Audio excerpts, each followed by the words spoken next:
கிறிஸ்தியேசுவுக்குள் மிகவும் பிரியமாக அழைக்கப்பட்ட அன்புக்குரிய சகோதர சகோதரிகளே, யாவருக்கும் நம்முடைய பிதாவாகிய தேவனாலும் நம்முடைய கர்த்தராகிய இயேசு கிறிஸ்துவினாலும் கிருபையும் சமாதானமும் உண்டாவதாக.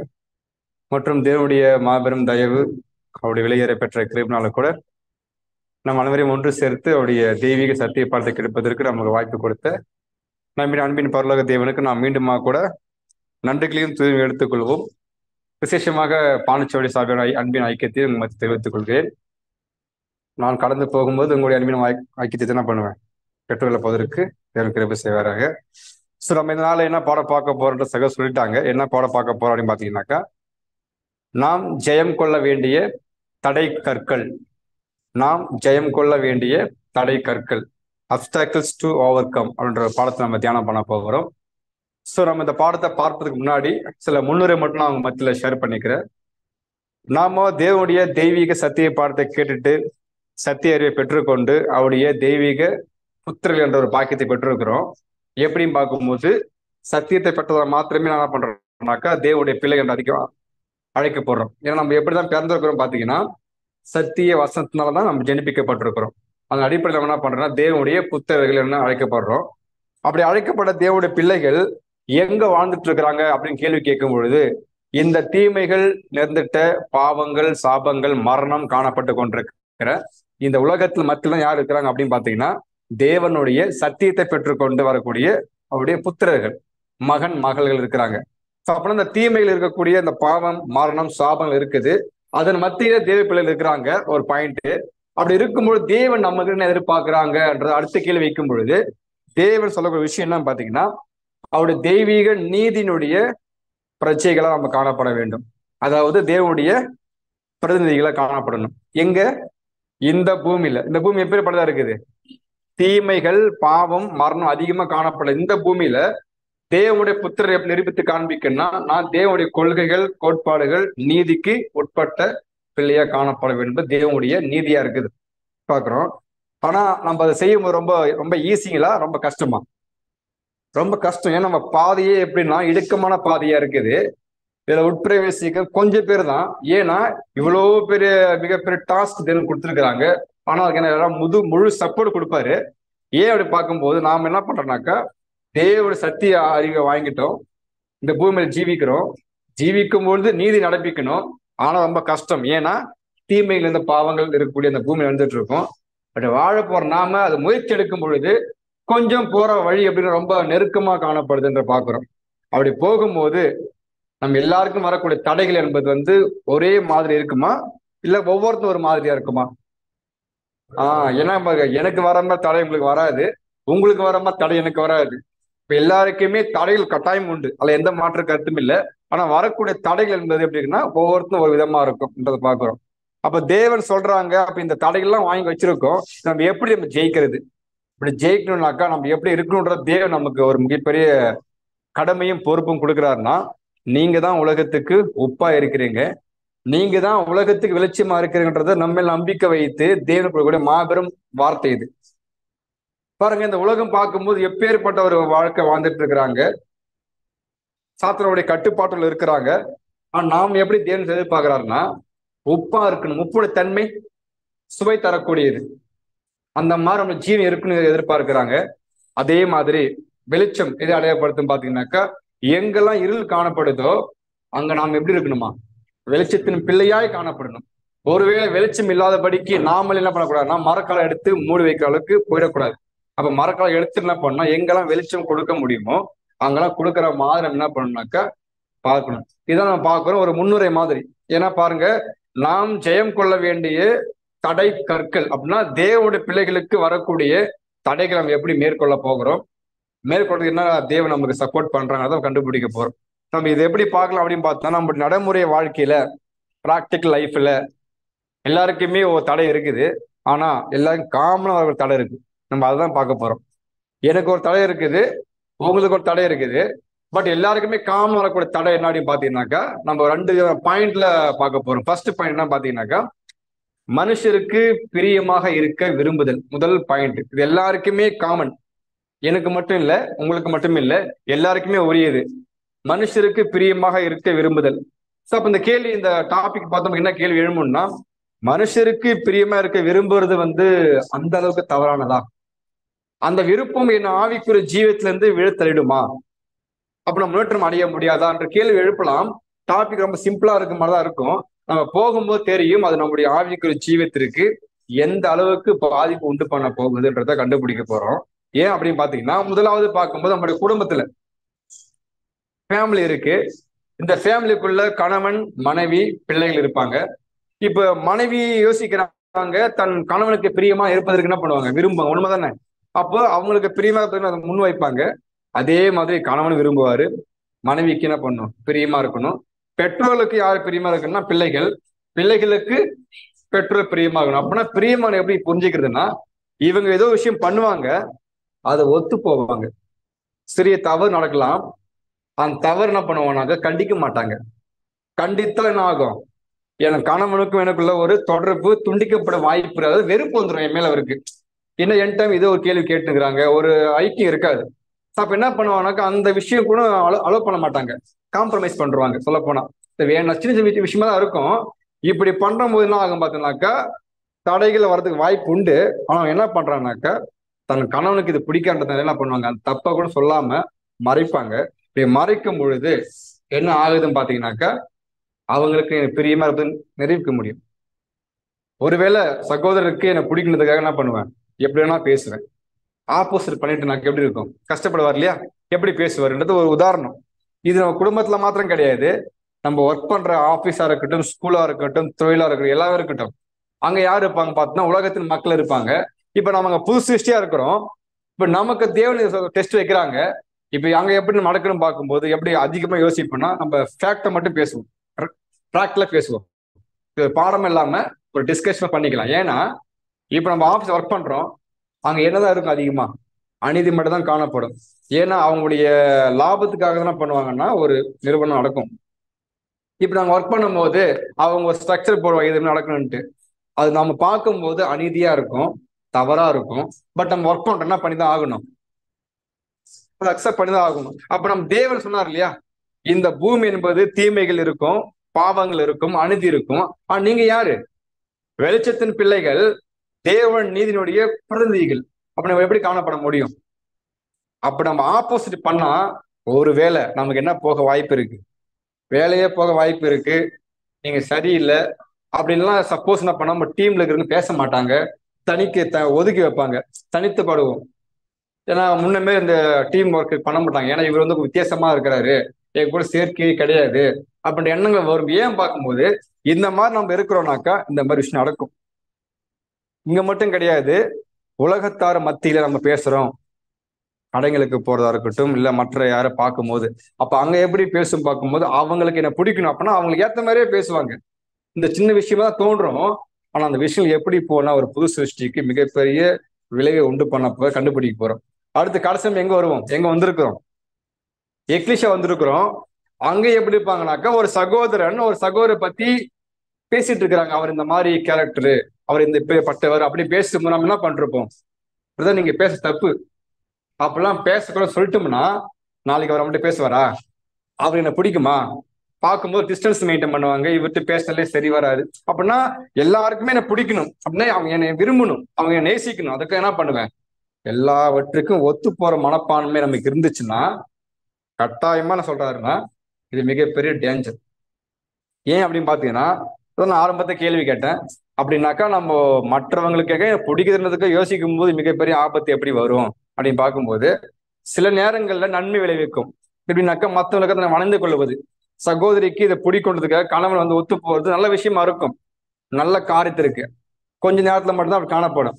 ஆனா மோஸ்ட்லி பார்க்கும்போது மற்றவங்களுக்காக தன்னை மாற்றி அமைக்கப்படும் பொழுது தீமை மட்டும்தான் முளைப்பதற்கு அதிக வாய்ப்பு இருக்கு. ஏன் அப்படின்னு பாத்தீங்கன்னாக்கா, அவங்க பண்ணக்கூடிய காரியங்கள் எல்லாமே எப்படி இருக்குனாக்கா, ரொம்ப ரொம்ப ரொம்ப தீமை என்ன பண்ணுவாங்க, சின்ன விஷயத்துல அப்படியே முளைக்க பண்ணிட்டே இருப்பாங்க, நன்மை என்ன பண்ணுவாங்க, மூடி மறைச்சிட்டே இருப்பாங்க. அப்படி மறைக்கும் போது அப்படியே வெளிச்சத்து பிள்ளை காணப்பட முடியாது. இது எல்லாமே நான் முன்னுரையா உங்கள்கிட்ட பேசிட்டு இருக்கேன். உதாரணத்தை பார்க்கும்போது இன்னைக்கு வாலிப பிள்ளைகள் இருக்கிறாங்க, வாலிப பிள்ளைகளா இருக்கக்கூடிய சகோதரன் சகோதரி இருக்கிறாங்க. மற்றவங்களை பிடிக்கணும் என்ன பண்ணுவானாக்கா, தன்னுடைய முடி அலங்காரங்கள், பண்ணக்கூடிய ஹாஸ்டல் இருக்கு இல்லையா, இது ஏன் பண்றாங்கன்னா இதை காலேஜ்ல பார்ப்போம், ஸ்கூல்ல பார்ப்போம், எல்லாம் பார்க்கும்போது எதுக்காக பண்றாங்க? அவங்களுக்கு பிடிக்கணுன்றதுக்காகவா? நான் போகும்போது நான் பார்த்தா எனக்கு பிடிக்கணும், இது எப்படி கட் பண்ணீங்க எங்க கேட்பாங்க இல்லையா. இது சகோதரர்கள் மட்டுமே கிடையாது, சாரி சகோதரிகள் மட்டுமே, 2 பேருக்குமே உண்டு.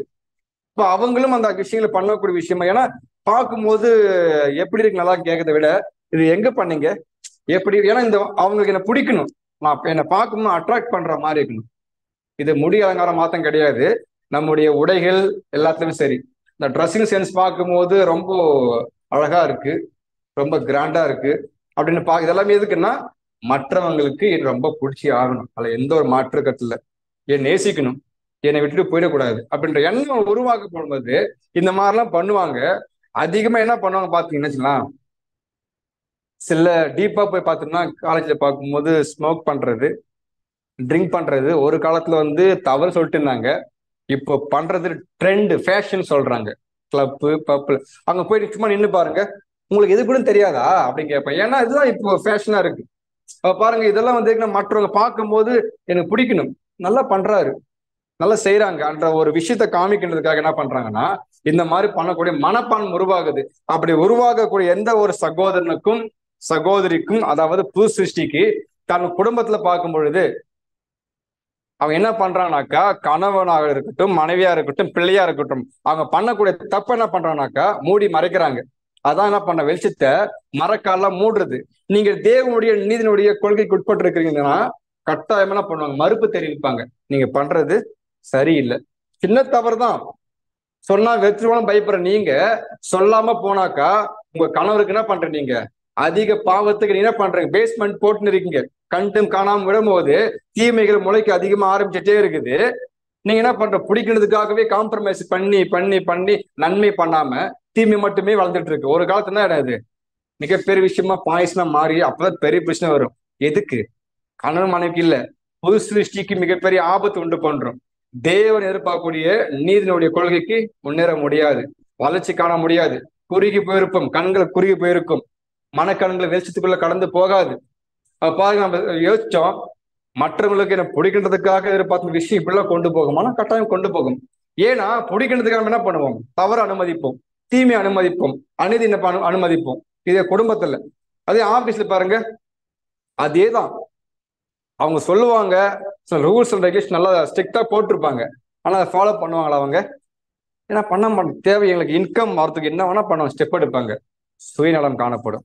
ஆனா தேவன பிள்ளைங்க என்ன பண்ணுன்னா, ஒருவேளை நான் நீதியை காண்பிப்பதனால என் வேலையே போகுது அப்படின்னாக்க நம்ம எப்படி ஃபீல் பண்ணலாம்? வேலை போனா வேலை வாங்கிக்கலாம், தேவனுடைய பார்வை நீங்க எப்படி இருக்கணும், நீதி நடப்பிக்கும் போது விசுவாசம் அதிகமா இல்லையா, இந்த வேலை போனா தேவன் வேற வேலை கொடுக்க மாட்டாரா அப்படின்னு எதிர்பார்க்கறது இல்ல. உதாரணத்து மாசம் 6,000 சம்பளம், எவ்வளவு பேர் வேலை விட்டு எப்படின்னா வருது, அப்ப நம்ம ஒத்து போயிடலாமே, பரவாயில்ல யார் பார்க்க போற, பேஸ் யாருமே இல்லை அப்படி ஒத்து போற விஷயம் வரலாம். 60,000 பார்த்து மாபெரும் கிரெடிட் இழப்பதற்கு வாய்ப்பு உண்டு இல்ல. கம்பாரிசன் பார்க்கும்போது புரிஞ்சுக்கலாம். உதாரணம் ஏன் அப்படின்னு பார்த்தோம்னாக்கா மற்றவங்களுக்கு பிடிக்கணுன்றதுக்காக. அப்ப அது ஆபீஸா இருக்கட்டும், ஸ்கூலா இருக்கட்டும், எக்லிஷாவா இருக்கட்டும், குடும்பமா இருக்கட்டும், எல்லா இடத்துலயும் எப்படிதான் இருக்கும் விரும்புறோம் பாக்கறோம்னா, மனுஷனுக்கு என்ன ரொம்ப பிடிக்கணும், அவங்களை நேசிக்கணுன்றதுக்காக. இப்படி குடும்பத்திலும் சரி, ஆபீஸ்ல சரி, எக்லிஷ்லும் சரி, மற்ற மக்களை பார்க்கணும் சரி, அப்படி எல்லா இடத்துலயுமே மற்றவங்களுக்கு பிடித்ததற்காக வாழக்கூடிய எந்த ஒரு நபரும் தேவனுக்கு பிரியமா வாழ்க்கலன்றத நிரூபிக்கிறாங்க. அவன் நீதியினுடைய பிள்ளை இல்லைன்னு நிரூபிக்கிறாங்க. நான் உப்பு, அதாவது சுவைத்தக தன்மை இல்லைன்றத நிரூபிக்கிறாங்க. வெளிச்சத்தின் பிள்ளை இல்லைன்னு என்ன பண்றாங்க, நிரூபிக்கிறாங்க. இப்படி அப்படியே ஆப்போசிட் பண்ணி பாருங்க. இது தேவனுக்கு பிரியமா இருக்குமா? மனுஷனுக்கு பிரியமா இருக்க போயிட்டு கடைசி எங்க போய் நிக்கிறோம்னா தேவனுக்கு பிரியமாற்றலாம் காணப்படுவதற்கு மிகப்பெரிய சூழல் உண்டு பண்றது. எவ்வளவு பேர் கஷ்டம் நம்ம எதுக்கு அழைக்கப்பட்டிருக்குமா? நம்ம சத்தியம் கேட்கிறோம், சகோதரத்துவம், இதெல்லாம் எதுக்கு? தேவன் அழைத்த பரம அழைப்பின் பந்தய போர்ல என்ன பண்றோம், நோக்கி நான் போய் லக்கு நோக்கி தொடர்ந்துட்டு இருக்கோம். அப்படி போற நமக்கு இந்த மாதிரி சின்ன விஷயங்களுக்காக எவ்வளவு பெரிய விஷயம் இழக்க வேண்டிய சூழ்நிலை இருக்கு பாத்தீங்களா? அப்படி ஒருவேளை தேவனுடைய தெய்வீக நீதிக்கும் பிரமாணத்துக்கும் எந்த ஒரு சகோதரன் தன் நிரூபித்து காமிக்கலன்னா அவங்க என்ன கிடைக்காது தெரியுமா? தேவன் தரம் சொன்ன வாக்குத்தத்தினுடைய பிள்ளைகளா மாறவே முடியாது, வானத்துக்குரிய நட்சத்திரங்களா மாற முடியாது, புது சிருஷ்டி அழைப்புக்குள்ள கடந்து போக முடியாது. இதுதான் தேவனுடைய பிரமாணம் சொல்லுது. ஏன்னா இந்த உலகம் அப்படிதான் இருக்குது. உலகத்திலும் அன்பு கூறாதீங்கன்னா வசனம், சட்டத்துக்கு யாரு கீழ் பண்றாங்களோ அவங்களுக்கு தான் பரிசு கொடுக்கப்படும். வசனம் சொல்லுது, நாம இஷ்டம் தேவன் கொடுக்க மாட்டான். நீதி உள்ள தேவன் சரியா ஜட்ஜ் பண்ணுவாரு. உள்ளதே உள்ளதென்றும், இல்லைன்னா இல்ல, ஆமானா ஆமா, இல்ல நீ சரியா வாழ்ந்த, இடையில வச்சு பார்க்கும்போது தலசைகள் பார்க்கும்போது சரியா இருந்தீங்க, உங்களுக்கு கிரீடம். நீங்க சரியா இல்லை அப்ப என்ன பண்றாரு? ரிஜெக்டடு. அவன் போய் தட்டும் போயிட்டு, ஆண்டவர் நான் என்ன சொல்லுவாரு, நான் உங்களை அறியேன் அப்படின்னா என்னுடைய மனவாட்டம் உங்களை பார்க்கவே இல்லை. அவ்வளவு வாய்ப்புகள் கொடுக்கப்பட்டது, சபை கூடையில் சக்திகளை கொடுக்கப்பட்டுச்சு, சகோர ஐக்கியம் கொடுக்க எல்லாமே வாங்கி வச்சுட்டு என்ன பண்றீங்க? நீங்க பயன்படுத்தல, உங்களுக்கு கொடுக்க வாய்ப்பு இல்லை. தேவன் நீதி உள்ளவனத்தை என்ன பண்ற? மறுக்கப்பட்டுருவோம். இதெல்லாம் பார்க்கிறோம். சிம்பிள். மனுஷனுக்கு என்ன பிடிக்கின்றதுக்காக யோசிச்சு போயிட்டு எங்க போய் நம்ம பாதிப்பு உண்டு பண்ணுதுன்னா, தேவன் தரக்கூடிய மாபெரும் அந்த அழைப்பினுடைய புண்ணியத்தை நம்ம என்ன பண்றோம்? இழந்து போவதற்கு வாய்ப்பு கொடுத்த பாக்குறோம். சரி, ஓகே. அப்படின்னா நம்ம மற்றவர்களுக்கு பிரியமா நடப்பதுன்னா என்ன?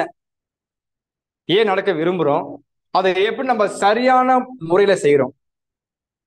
அதை குறித்து வசனம் நம்ம சொல்லப்படுதா? ஏன் மற்றவர்களை நம்ம பிடிக்கணும் அப்படின்னா வசனம் சொல்லும் போது வசனம் வாசிப்போம். 1 தீமோத்தேயு 4ஆம் அதிகாரம் 12ஆம் வசனம். ஒரு புது சிருஷ்டிக்கே உரிய ரொம்ப அற்புதமான வார்த்தையை அப்போஸ்தலன் பவுல் குறிப்பிடுறாங்க. எப்படின்னு பார்க்கும்போது, நீங்க வார்த்தையிலும், நீங்க பேசக்கூடிய வார்த்தை எப்படி இருக்குன்னாக்கா சரியா இருக்கணும், நடக்கை நல்லா இருக்கணும், அன்பிலும் ஆவியிலும் விசுவாசத்திலும் என்ன பண்ணுங்க? கற்பிலும் விசுவாசலுக்கு மாதிரியா இருக்கணும். அப்படின்னா தேவன் அழைக்கப்பட்டிருக்கிற ஒவ்வொரு தேவனுடைய பிள்ளைகளுமே ரொம்ப சிரமம் தான். வசனம் ஈஸி சொல்லும், அது உள் வாங்கி கிரகித்து நம்மளுக்குள்ள இருந்து அதை வெளிப்படுத்த காண்பிப்பதற்கு ரொம்ப சிரமம் தான், எந்த மாற்று கருத்துமே இல்லை. ஆனாலும் செய்யக்கூடிய பலன் தேவன் தருவாங்க. பரிசுத்த ஆவியில ஜெனிப்பிக்கப்பட்ட ஒவ்வொரு தேவனுடைய பிள்ளைகளுக்குமே கட்டாயமே ஜெயிக்க முடியும். அதுக்கு வசனமே இருக்குது. தேவனால் பிறந்தவன் எவனும் உலகத்தை ஜெயிக்கிறான், விசுவாசமும் உலகத்தை ஜெயிக்கிற ஜெயம். இந்த வசனம் எவ்வளவு பேர் பூஸ்ட் கொடுக்குது நமக்கு தெரியுங்களா? கட்டாயமே ஜெயிக்க முடியும். அவருடைய ஆவி அழுத்தப்பட்டால், அவர் கூட தொடர்ந்து ஜீவிக்கும் பொழுது நம்ம பேசக்கூடிய வார்த்தைகளா இருக்கட்டும், நம்ம நடக்கையா இருக்கட்டும், செய்கையா இருக்கட்டும், எல்லாமே தரமா இருக்கும், தேவனுக்கு பிரியமா இருக்கும். யாருக்கு பிரியமா இருக்காது பார்த்தீங்கன்னா உலக மக்களுக்கும் மற்றவங்களுக்கு பிரியமா இருக்காதுன்றதை பாக்குறோம். அப்ப தேவனுடைய பிள்ளைகளுக்கு அப்போஸ்தலன் பவுல் அழகான வார்த்தை கொடுக்குறாங்க. இப்படி கொடுக்கும் பொழுதுதான் நம்ம கன்ஃபார்ம் பண்ணிக்கலாம். மறுபடியும் இந்த பிக்சர் திரும்ப வரும். இந்த மாதிரி இருக்கக்கூடிய சகோதரர்கள், பெற்றோர்கள் எப்படி இருப்பாங்க தெரியுங்களா? குடும்பத்துல கணவனுக்கு பிடிப்பதற்காக தீமை அனுமதிக்கும் போது எதிர்த்து நிற்பாங்க, ஓப்பனா பேசுவாங்க. ஏன்னா அவங்க யாரா இருக்காந்தீங்களா? வார்த்தையிலும் செயலும் ரோல் மாடல் மாதிரி இருக்கிறதுனால இந்த மாதிரி நீங்க பண்றது தவறுன்றத ஹம்பிள் ரெக்வெஸ்ட் வைப்பாங்க. அப்ப அவருக்கும் புரியும், இப்ப யாரும் ஆதாயப்படுத்துறோம்? கணவனையும் ஆதாயப்படுத்துறோம், நான் நீதி வெளிப்படுத்துறேன். இது எப்படி? இப்ப இந்த பாயிண்ட் கண்டுபிடிச்சு பாருங்க. ஃபர்ஸ்ட் அலோவ் போனோம், ஃபர்ஸ்ட் பாயிண்ட் பார்க்கும்போது, ஏன்னா அவங்களுக்கு பிடிக்கணும்ல. நான் கேள்வி கேட்க போயிட்டு என்ன வச்சாருன்னா, என்கிட்ட பேசாம போயிட்டாருன்னா கஷ்டமா இருக்கும் இல்லையா? அப்படி பார்த்து தீமை முறையதை விட நீங்க நடந்த தவற எடுத்து காமிக்கிற விதம் இருக்கு இல்லையா? இப்ப நீங்களும் புது சிஸ்டர் ஜீவிக்கிறீங்க, உங்க கணவனாருக்கும் எடுத்து காமிக்க, 2 பேரும் ஒரு அன்பு வெளிப்படும் போது 2 பேருமே என்ன பண்ண போறோம்? புது சிஸ்டர் ஜீவிதற்கு தேவன் கிருபை பாராட்டுறாங்க. அப்ப இந்த மாதிரி ஒரு அண்டர்ஸ்டாண்டிங் வரும்போது தான் பிள்ளைகளையும் அப்படி பராமரிக்க முடியும். பிள்ளைங்க சம் மிஸ்டேக் பண்றாங்க, சரி சின்ன தவறு விட்டு போனா அப்படியே பண்ணுவாங்க. பண்ண பெரிய தவறா முளைக்கு நிற்கும். அப்ப போய் என்ன பண்ணுவோம்? போயிட்டு சிறு துளிதான் பெரு வெள்ளம் சொல்லுவாங்க இல்லையா? அப்ப ஆரம்பத்தில் தடுக்காம போயிட்டோம்னா பெருசானதை தடுத்து என்ன பிரயோஜனம்? எப்படி தடுக்க முடியும்? அதான் முத்தி போயிருக்கிறாங்கல்ல. அப்ப ரொம்ப கஷ்டம். சின்னதாக கட் பண்ணி போட்டாக்கா ஈஸியா வந்துட்டு இருக்கும். நீங்க பெருசா வளர்ந்ததுக்கு அப்புறம் கட் பண்றதுப்ப வெட்டணும் போயிட்டு, நமக்கு எவ்வளவு டைம் எடுக்கும் இல்லையா? அப்படின்னா தேவனுடைய பிள்ளைங்க இப்படிதான் காமிக்கணும். அதே மாதிரி ஆபீஸும் சரி, அநீதி நடக்குதா, நீங்க ஓப்பனா தேவனுடைய நீதி வெளிப்படுத்தி காமிங்க. ஆனா காமிக்கிறதுக்கு முன்னாடி தேவன் மாபெரும் அத்தாரிட்டி பிரேயர். தேவனே, இந்த சூழ்நிலை வித்தியாசமா இருக்குது, எனக்கு மனசாட்சி என்ன பண்ணுது, கஷ்டமா இருக்குது, ஆனா நான் என்ன பண்ண முடியல, நடக்கணும் விரும்புறேன், எனக்கு எப்படி நடக்குன்னு கேட்கும் போது கட்டாயமா அந்த இடத்துல நமக்கு மிகப்பெரிய ஒரு சப்போர்ட் கிடைக்கும். தேவன் மீது நம்பிக்கையா இருந்தா எல்லாமே கொடுக்கப்படும். நம்ம என்ன நினைச்சோம்னாக்கா, அன்றாம் தேவனை எல்லாத்தையும் மறந்துட்டு தான் ஒரு பொசிஷன் மறந்துட்டு அந்த ஆபீஸ்ல டென்ஷன்ல அதுக்கு ஒத்து போயிடும். தான் உண்மை, எந்த மாற்று கருத்தும் இல்லையா? அங்க பழக்கிற அந்த டார்கெட் இருக்கும், அதுக்கு நம்ம என்ன பண்ணணும், ஒர்க் பண்ணணும், போகணும், ஸ்கூல் ஆகட்டும், எல்லா ரூல்ஸுக்கு கட்டுப்பட்டு எஜமான கீழ்ப்படின உண்மை. ஆனா 2 எஜமான நம்ம இருக்கிறாங்க. அந்த எஜமான ஒருத்தன், ஏன்னா ஒர்க் பண்ற கவர்மெண்டா இருக்கட்டும், இன்னொரு எஜமான் பிதாவாகிய தேவன். யார் நீதிக்கு உட்பட்டு கட்டுப்படுறாங்களோ அவங்க சரியானவங்க. அப்ப நம்ம என்ன பண்ணணும், எல்லா இடத்துலயும் அப்படிதான் காணப்பட வேண்டியது அவசியமா இருக்குது. இது உலகமாகட்டும் எக்லிஷா இருக்கட்டும். நாளை பார்க்கும் எக்லிஷ்ல ஒரு சகோதர தீமை பேசிட்டு இருக்காரு. நம்ம என்ன செய்யலாம் சொல்லுங்க பிரதர், அப்படி சுவாரஸ்யமா கேட்டுங்களாமா? அதை எதிர்த்து சொல்லும் பிரதர், இது தவறான விஷயங்கள் அப்படின்னு யார் மறுப்பு தெரிவிக்கிறாங்களோ, ஒரு நாள் ஒரு ஹாஃப் அன் அவர் கஷ்டமா தான் இருக்கும். நான் சொல்லும் போது என்ன இவர் பேசினா அவர் கஷ்டப்படுவாரு. ஹாஃப் அன் அவர் போனதுக்கு அப்புறம் தேவ ஆவியால் வழிநடத்தப்படுவாங்க. அந்த சகோதரன் கரெக்ட் தான். ஏன்னா இப்பவே என்ன பண்ணிட்டோம், ஆதாயப்படுத்திட்டோம். அதுவே அதிகமானதுக்கு அப்புறம் அவர் காப்பாற்ற முடியாது. இந்த பாயிண்ட் ஏன் திரும்ப சொல்லிட்டு இருக்கேன் பாத்தீங்கன்னாக்கா, மற்றவங்களுக்காக என்ன பிடிக்கிறதுக்காகவே வாழ்ந்து வாழ்ந்து வாழ்ந்து தேவனுடைய உப்பாக இருக்கக்கூடிய தன்மை இழந்து போயிடுறோம். வெளிச்சமா வீசக்கூடிய நாம இருளுக்குள்ள போய் மாட்டிக்கிறோம். அதான் சொல்லப்படுது பாருங்க, வீட்டுல வெளிச்சத்தை காமிக்கணும், தப்பா எடுக்க முன்ன பண்ணிடுறோம். வெளிச்சத்தை ஒதுக்கிட்டு இருளை கொண்டு மூடி மறைச்சிடுறோம். ஆபீஸ்ல வெளிச்சமா இருக்கணும், அங்க இருள் இருக்குது, அங்க போய் நம்ம மிங்கிள் ஆயிடுறோம். எக்லிஷ்ல அப்படிதான் ஆயிடுறோம். உலக மக்கள்கிட்ட ஆயிட்டோம். ஆகும்போது என்ன பண்றீங்க, கொஞ்சம் கொஞ்சமா என்ன பண்றீங்க, இருள உள்ள வாங்கிட்டு இருக்கோம், வெளிச்சம் வெளில போயிட்டே இருக்குது. இப்படி போக போக கடைசி என்ன ஆயிடுவோம், எங்கிருந்து வந்தோமோ அங்கேதான் போயிடுறோம். அப்ப தேவன் அழைத்த அழைப்புடைய பந்தயப்பூர்ல நம்ம அந்த விசுவாசம் எங்க, வைராக்கியம் எங்க, சத்தியத்துடைய மேன்மை எங்க, அடிப்படை வேதம் கேட்டு வந்த அந்த மிகப்பெரிய ஆரோக்கியமான அந்த பலன் எங்க, நம்ம ஏன் வந்தோம், பாபிலோன் தாய் சாப்பை தூக்கி கஞ்சிட்டு வந்தோமே உண்மை சத்தியத்திற்காக, அதெல்லாம் எங்க நமக்குள்ளேயே நம்ம கேள்வி கேட்கும். அப்ப இவ்வளவு ரிஸ்க் எடுத்து ஊழியம் பண்ணி பலியம் செய்து சபை கூடிக்கு வந்து எவ்வளவோ பண்ணிட்டு கடைசி நீங்க எந்த வாய்ப்பு பெற்றுக்கொள்ள நீங்க போலாம், எப்படி கஷ்டமா இருக்காது? அப்ப அந்த கஷ்டத்தை மத்தியில தானே பண்ணோம் ஜீவிக்கின்ற அவசியமாக பாக்குறோம். அதுதான் வாசம் சொல்லப்படுது. வாசிக்கலாம். எபேசியர் 6:6. எபேசியர் 6:6 மனுஷருக்கு பிரியமா இருக்க விரும்புகிறவர்களாக பார்வைக்கு ஊழியம் செய்யாமல் கிறிஸ்துவின் ஊழியக்காரனாக மனப்பூர்வமாய் தேவனுடைய சித்தத்தின்படி செய்யுங்கள். தெளிவு சொல்லப்படுது, மனுஷருக்கு பிரியமா இருக்க விரும்பலாக பார்வைக்கு ஊழியம் செய்யாம நீங்க எப்படி பண்ணுங்கனாக்கா, மனப்பூர்வமாக தேவனுடைய சித்தம் செய்வதற்காக மட்டும் பண்ணுங்க, கிறிஸ்து இயேசுவின் மூலமா ஊழியம் பண்ணுங்க. பாருங்க, தெளிவே சொல்றா பாருங்க அப்போஸ்தலன் பவுல். அப்படின்னா தேவனுடைய பிள்ளைகளுக்கு என்ன தேவை, என்ன தேவை இல்லைன்றத தெளிவுபடுத்தி காமிக்கிறாங்க. அடுத்து கொலோசியர் 3:22 வாசிப்போம். கொலோசியர் 3:22. வேலைக்காரரே, சரீரத்தின்படி உங்கள் எஜமான்களாய் இருக்கிறவர்களுக்கு எல்லா காரியத்திலேயும் கீழ்ப்படிந்திருங்கள். நீங்கள் மனுஷருக்கு பிரியமா இருக்க விரும்புகிறவர்களாக பார்வைக்கு ஊழியம் செய்யாமல் தேவனுக்கு பயப்படுகிறவர்களாக கபடமில்லாத இருதயத்தோட ஊழியம் செய்யுங்கள். பாருங்க, தேவனுக்கு பயப்படக்கூடிய அந்த பயம் இருக்கணும். ஒருவேளை நம்ம குடும்பத்திலயா இருக்கட்டும், ஆபீஸா இருக்கட்டும், எக்லிஷாவா இருக்கட்டும், மற்றவர்களாகட்டும், நம்ம விஷயம் பண்றோம்னா பயம் இல்லை. யாருக்கு தெரியுங்களா? தேவன் ஒருத்தர் இருக்கிறாரு, அவர் என்ன பார்த்துட்டு இருக்கிறாரு, அவருடைய மேற்பார்வை என் மேல இருக்குதுன்றது ஒரு பயம் இல்லாம, நான் ஒரு புது சிருஷ்டி, என்னை உருவாக்கினவர், என்னை புதிய சிந்தையை படைத்து சத்தியத்தை கொடுத்து என்ன பண்றாரு, பரம அழைப்பு கொண்டு போக போற மாபெரும் தேவனுடைய கிருபை என் மேல இருக்கிற உணராம இருக்கக்கூடிய தன்மை யாருக்கு இருக்குதோ அவங்க தான் துணிகரமா இது பண்ணுவாங்க. ஒருவேளை பயபக்தியா தேவோட எப்போதுமே கம்யூனிகேஷன் கூட எந்த ஒரு சகோதரி என்ன பண்ணுவாங்கனாக்கா, யோசிப்பாங்க, தடுமாறுவாங்க, சிந்திப்பாங்க, தேவன்கிட்ட பலத்தை வாங்கி என்ன பண்ணுவாங்க, கொஞ்சம் கொஞ்சமா தடையை மேற்கொள்வாங்க. எழுத்தோடனே மேற்கொள்ள முடியாது, பயிற்சி ரொம்ப அதிகமா தேவைப்படுது.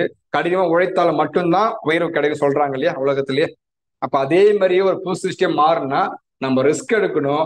ரிஸ்க் எடுக்க நம்முடைய புது சிஸ்டம் எஜமானா மாறணும். நம்முடைய மாம்சம் அதுக்கு சர்வெண்டா மாறினா மட்டும்தான் எல்லாமே இந்த ஆவிக்குரிய தலைமை பண்ண முடியும், கட்டாயமே ஜெயிக்க முடியும். அப்பேற பாட்டுல பார்த்து சொல்றாங்க, நீங்க தான் உலகத்துக்கு வெளிச்சமா இருக்கிறீங்கன்றது. ஏன்னா அந்த வெளிச்சம் என்ன பண்ணா மற்றவங்களுக்கு பிரகாசத்தை கொடுக்கணும். நமக்கு மாத்திரம் கிடையாது, மற்றவங்க பார்வைக்கு எப்படி நான் கிட்ட கடந்து போகும்போது இருள் வெளில விலகி போகணும். வெளிச்சம் பிரகாசத்தையே போயிட்டே இருக்கணும், சூரியன் மாதிரி இருக்கணும். நாம வெளிச்சத்தை வச்சுக்கிட்டு இருள் வரும்போது அதை அக்செப்ட் பண்ற மனப்பாடம் வந்துச்சுன்னா எப்படி இருக்கு யோசிச்சு பாருங்க. டோட்டல் ஆப்போசிட் இல்லையா? அப்ப நம்ம தெளிந்த புத்தியை பயன்படுத்த வேண்டியது அவசியமாக பாக்குறோம். ஓகே, இப்ப நம்ம கேள்வி என்ன வரலாம் அப்படின்னு பாத்தீங்கன்னா, இது எல்லாமே நான் பண்ண முடியல. எல்லா இடத்துலயுமே குடும்பத்திலாம் விழுந்து போயிடுறேன், ஆபீஸ்ல விழுந்து போயிடுறேன், எக்ஸிஸ்ட்ல சகோதரன் பேசும்போது நான் மறுப்பு தெரிவிக்க மனசு வரல, சொன்னா கஷ்டப்படுவாரோ அப்படின்ற மனசு வருது. அப்படின்னா என்ன காரணம், ஏன் நான் பண்றேன் அப்படின்னு பார்க்கும்போது நம்ம ஒரு விஷயம் கண்டுபிடிக்கணும். என்ன அப்படின்னா, மனசாட்சின்னு நம்ம கேள்விப்பட்டிருக்கோம் இல்லையா? மனசாட்சி இருக்கு இல்லையா? எங்க இருக்கு? அது எங்கேயே இருக்கு. அப்படின்னா ரெண்டு விதமான மனசாட்சி இருக்கு. ஒண்ணு நல் மனசாட்சி, இன்னொன்னு துர்மனசாட்சி. ஸோ நமக்கு தெரியும் துர்மனசாட்சிக்கு நம்ம என்ன பண்ணக்கூடாது, இடம் கொடுக்க வேண்டியது இல்லை.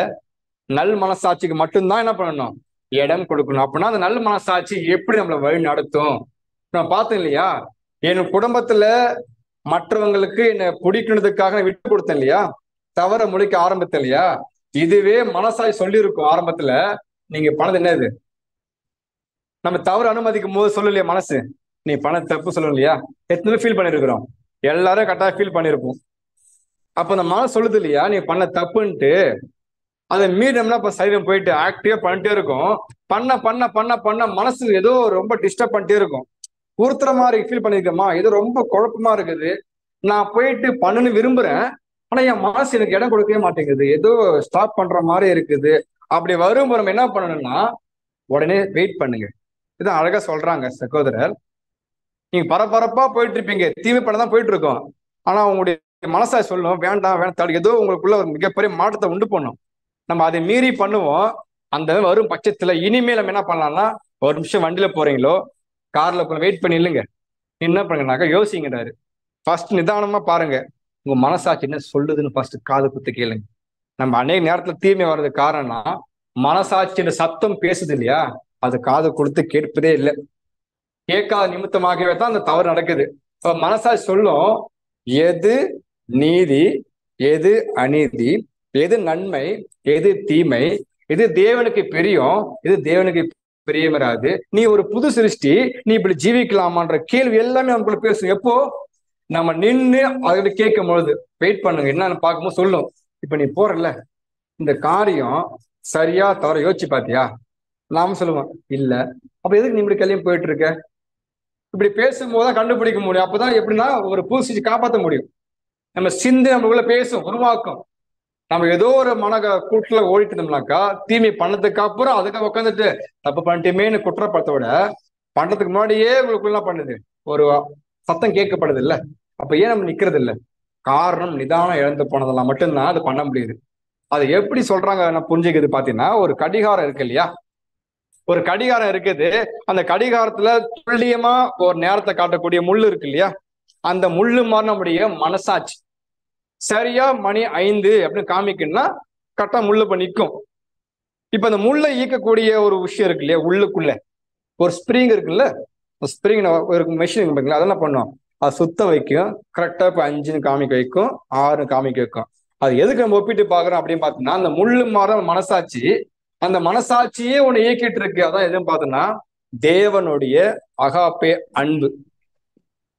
தேவனுடைய அந்த அகாப்பே அன்பும் மனசாட்சி மிக்ஸ் பண்ணும் பொழுது அதை இயக்கப்படும் போதுதான் ஒரு பூசி என்ன பண்ணப்படும், கட்டாயமா தேவனுடைய தெய்வீக நீதியினுடைய பிரதிநிதிகள் காணப்பட முடியும். இது மிகப்பெரிய விஷயம் தெரியுங்களா இது.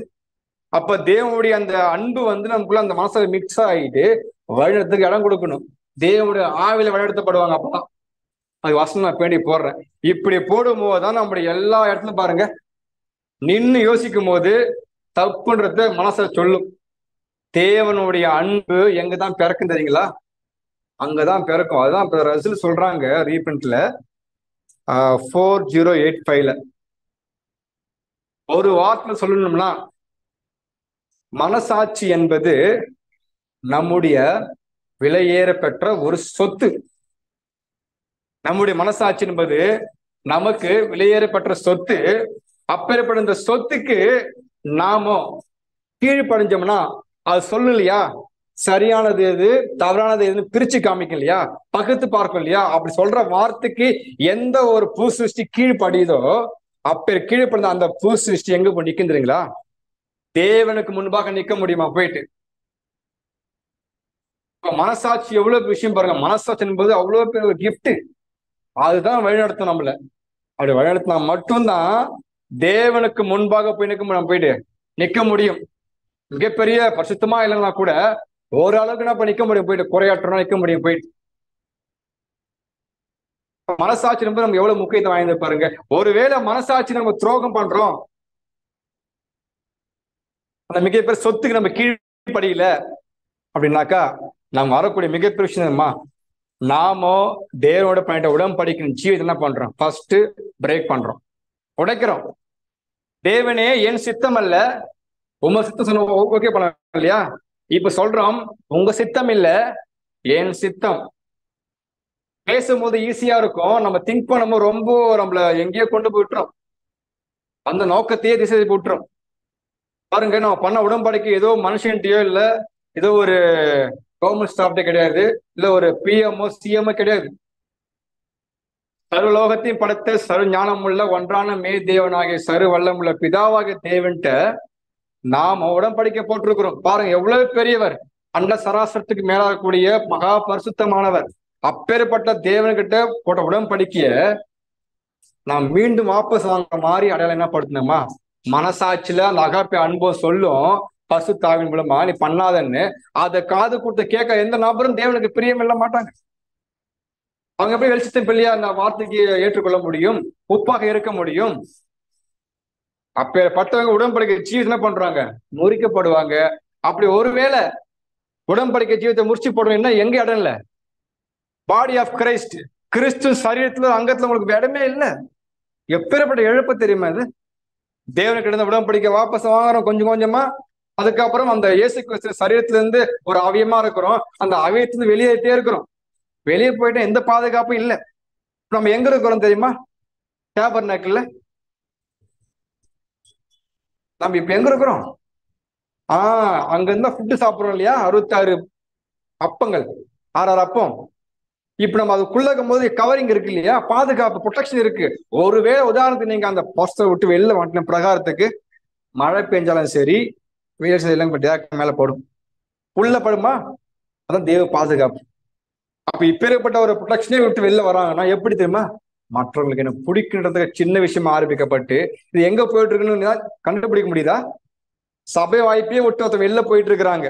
இந்த மாதிரி மனப்பான்மையா உருவாக்கப்பட்ட நிலைமை போறவங்க. ஏன் அப்படின்னு பார்த்தா மனசாட்சி சொல்றது என்ன பண்றது? அவங்க கேட்கறதே கிடையாது. அவ்வளவு ஸ்பீடா பண்ணுவாங்க. நிறுத்தி நிதானமா ஏன் மனசு கொடுத்துட்டு ஒரு மாதிரியா இதா இருக்கு, யோசிக்கிறது கிடையாது. யோசிச்சு பாருங்களேன், தெளிவுபடுத்தும். வண்டி எடுத்து வீட்டு திரும்பி போயிடுவோம். அந்த காரியமே தேவையில்லை. ஏன்னா அது நிமித்தம் எனக்கு அழிவு வரும்னா எனக்கு தேவையில்லை. யாரோ போவாங்களா அழிவுக்கு நோக்கி? அது ஆதாயம் மாதிரி தெரியும். எப்போனா மனசாட்சி சொல்லதை கேட்காம போனா கேட்டு பாருங்க, அது அழிவுன்னு கண்டுபிடிச்சிருவோம். அதை மனசாட்சி துரோகம் பண்ணிட்டு எந்த ஒரு காரியமே உருப்படுமா?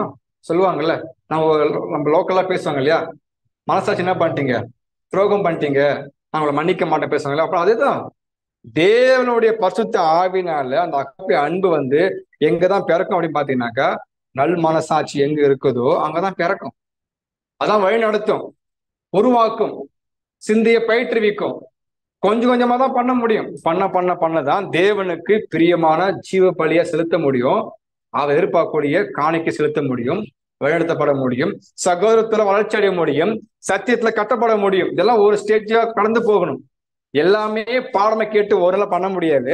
பட் நம்ம என்ன பண்ணலாம்னா அந்த பாடத்தை வாங்கிட்டு அந்த மாதிரி சுச்சுவேஷன் வரும்போது அதை அப்ளை பண்றதை என்ன பண்றாங்க, நம்ம கூட்டு அப்படி சத்திய வார்த்தை கொடுத்துட்டு இருக்காம பாக்குறோம்.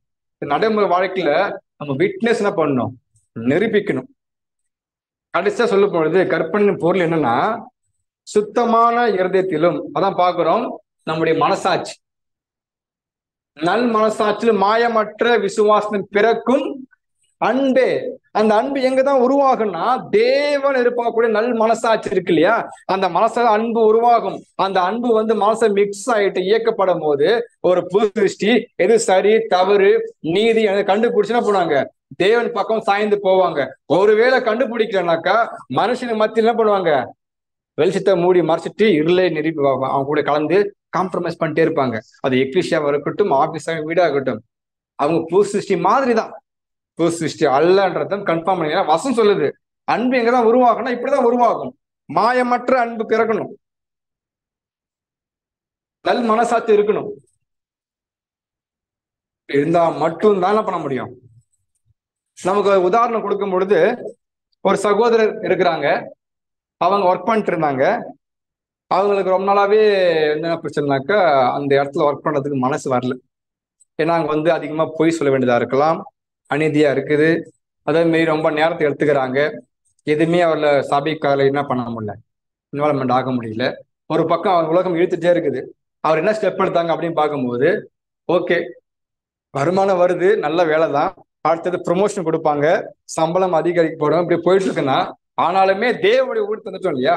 நம்ம என்ன பண்ணலாம் கம்பேர் பண்ணும் போது முடிவு எடுத்தாங்க. ஒரு 5 மாசம் என்ன பண்ணாங்கன்னா ஜெபத்துல தேவன்கிட்ட கேட்டுனே இருந்தாங்க. தேவனே, இது இந்த வேலை எனக்கு ரொம்ப கஷ்டமா இருக்கு. வேலை கஷ்டம் இல்ல, அங்க இருக்கக்கூடிய சுச்சுவேஷன் சரியில்லை, நான் உடனே வெளில வர முடியாது, நீங்க கொடுத்த வேலை நான் விசுவாசிக்கிறேன், எப்படி வரணும், எந்த மாதிரி வரும்ன்றத பிளான் பண்ணி உடனே முடிவுக்கல. 5 மாசம் ஏன்னாக்கா பயம், டக்குன்னு ஏதோ முடிவு என்ன பண்ணுவாங்க, ஒரு அலட்சியப்படுத்துற மாதிரி ஆயிடும் இல்லையா? அப்ப முடிவெடுத்து வராங்க. வந்ததுக்கு அப்புறம் என்ன பண்ண தேவன், அப்ப ஏன் சொல்றேன்னாக்கா அங்க நீதி நிரூபிக்கிறாங்கல்ல, நீதிக்காக முடிவெடுக்கப்படும் போது கட்டமா அதை காட்டிலும் பெட்டர்னா பண்ண தேவன் கொடுக்க வாய்ப்பு இருக்கு. நமக்கு என்ன வேணும்? 3 வேளை சாப்பிட்றதுதான். வேற வேற என்ன வேணும் சொல்லுங்க? வேற என்ன வேணும்? எவ்வளவுதான் சம்பாதிச்சாலுமே காலை மதியம் நைட்டு தானே சாப்பிட்றோம், தான் விஷயம். நமக்கு வேற எதுவுமே இல்லை. தேவன் சொல்றாங்கன்னா போதும் என்ற மனப்பான்மை போதும். இன்னும் எக்ஸ்ட்ரா இருக்குதா, உங்களுடைய அதிகமா இருக்கா, சகோதர ஹெல்ப் பண்ணுங்க, சபைக்கு பண்ணுங்க, இதான் தேவனுக்கு பண்ண விஷயங்கள். நமக்கு இதான் சுத்தி வேற எங்கேயும் நமக்கு இல்லை. இந்த 3 விஷயம் நம்ம குடும்பத்துக்கும் சகோதரர்களுக்கும் சபை ஊழியர்களுக்கு இதுதான் வந்து கான்செப்ட். இந்த முடிவு ஏன் சொல்றோம்னு பார்த்தீங்கன்னாக்கா, அப்ப நீதி நிரப்பிக்கணும்னா கஷ்டம், ரொம்ப சிரமம். ஆனாலும் என்ன பண்ணுங்க, ஸ்கூலா இருக்கட்டும், காலேஜா இருக்கட்டும், ஒர்க் ஸ்லமா இருக்கட்டும், இல்ல தொழிலா இருக்கட்டும், எல்லா இடத்துலயுமே ஸ்டார்டிங்ல நம்ம விழுந்து போவோம் தான், இதுதான் உண்மை. ஆனா ஏந்துக்க முயற்சி எடுக்கிறோம்ல, முதல் படி. அடுத்து பாருங்க, அது போக போக போக அந்த ஸ்டாஃப் உங்களுக்கு பார்க்கவும் தெரிஞ்சிடும், இவர் என்ன பண்ணுவாரு, எப்பயுமே சரியா இருப்பாரு, விரும்புவாரு, நம்ம போய் அவர் டிஸ்டர்ப் பண்ணிட்டாரு, அப்படி உருவாக்கணும். நம்ம என்ன பண்ணுவோம், போயிட்டு கை மேல போட்டு வாங்க போலாம், கும்பலா போயிடுவோம். இது வந்து வித்தியாசப்பட்டு பார்க்கணும் இல்லையா? அது இருக்கக்கூடாது தேவனுடைய பிள்ளைங்களுக்கு. ஏன் அப்படின்னு பார்த்தோம்னாக்கா, இப்படி இருந்தோம்னா நாம இந்த தீமைகள் இந்த உலகத்துல நாம என்ன பண்றோம், ஒத்து போயிட்டு இருக்கோம், ஆமா சொல்லிட்டு இருக்கோம். அப்ப மரணத்துல எனக்கு பங்கு இருக்குன்னு ஒத்துக்கிறோம், பாவத்துல எனக்கு பங்கு இருக்குன்னு ஒத்துக்கிறோம், தீமையில பங்கு இருக்குன்னு ஒத்துக்கிறோம். ஆனா சபைக்கு வந்து என்ன பண்ணுவோம், 1 hour பசுத்தமா சிந்திய பயிற்றுவிப்போம், உண்மைதான், எந்த மாற்ற கருத்து இல்லை. ஆனா இங்க பயிற்றுவிக்கப்பட அந்த பயிற்சி அங்க போய் என்ன பண்ணணும், நடைமுறைப்படுத்தணும். படுத்தாம அங்க என்ன பண்ண போயிட்டு இந்த ஒரு நாள் நடந்த எல்லா ஃபெல்லோஷிப்புமே அப்படியே மூடி மறைச்சிட்டு 6 நாள் என்ன பண்ணுவோம் போயிட்டு நம்முடைய சுயசித்தம், கம்பெனிக்காக, அவங்களுக்காக இவங்களை மாத்தி மாத்தி ஒத்துழைச்சு நம்முடைய ஜீவியம் இருளுக்குள்ளதான் போகுமே தவிர வெளிச்சத்துக்குள்ள அடுத்த அப்டேட் ஆகாம போவதற்கு வாய்ப்பு யார் உண்டு பண்றாங்கன்னா அது காரணம் நாம தான். ஏன்னா மனசாட்சி சொல்லணும் இல்லையா, நீங்க பண்ற தப்புன்னு சொல்லும் போது ஒரு நிமிஷம் மட்டும் நின்று யோசிக்கலாம்ல, ஏன் டிஸ்டர்ப் பண்ணுது என் மனசாட்சி, யோசிப்பேன், தேவ சித்தம் இருக்கா கண்டுபிடிச்சிப்பாங்கல்ல, கிளியரா சொல்லும். சத்தியாவே உங்க இடத்துல வரும்போது சகல சத்தியத்துக்குள்ளாக வழிநடத்தும். எப்படின்னா, இது உலகம், நீ உலகத்துக்குரியவன் அல்ல, அங்க பாவம் இருக்குது, நீ பாவத்துக்கு மேற்பட்டவன், நீதிமானாக்கப்பட்டவன், கிறிஸ்து இயேசு தடுத்து கொண்டிருக்கிற, உனக்கு புரியுதா அப்படின்னு கேள்வி கேட்கும். அப்ப நம்ம என்ன பண்ணுவோம், ஆமா சொல்லும் போது அப்ப செய்ய வேண்டிய வேலை ஸ்டாப் பண்ணுவோம் இல்லையா? நிதானிக்கல என்ன பண்ணுவோம், ஏசுக்கு ரட்சி பின்ன தெரியாது, ரேன்ஸ் தப்பு ஸ்டாப் பண்ணிட்டு இங்க பண்ணதுக்கு அப்புறம் வீட்டுக்கு போய் ஜாம் பண்ணணும். பாத்தீங்களா, தேவனே பண்ண பண்ணிட்டேன், தப்பு பண்ணிட்டேன்னு. அது முன்னாடி 2 விஷயம் முன்னாடியே சொல்றாரு இல்லையா, அப்ப ஏன் பண்றது இல்லைன்றது பாக்குதான் முதல் விஷயம். என்ன பாயிண்ட் பார்த்த, ஃபர்ஸ்ட் பாயிண்ட், மனுஷருக்கு பிரியமா இருக்க விரும்புவதனால நமக்கு எப்பேற்பட்ட ஒரு ஆபத்து வருன்றதை நம்ம பார்த்தோம். 2வது பாயிண்ட்,